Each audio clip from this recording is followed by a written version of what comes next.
Many people say that communication is the key to marriage. And there's some truth in that, but I don't believe that really is the right answer. Really, mutual understanding is the key.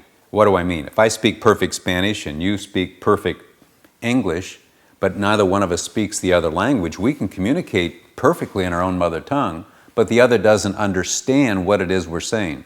I believe that women speak in pink, men speak in blue. And the problem is we don't understand what the other is meaning by what they're saying. And this is what creates tension between husbands and wives.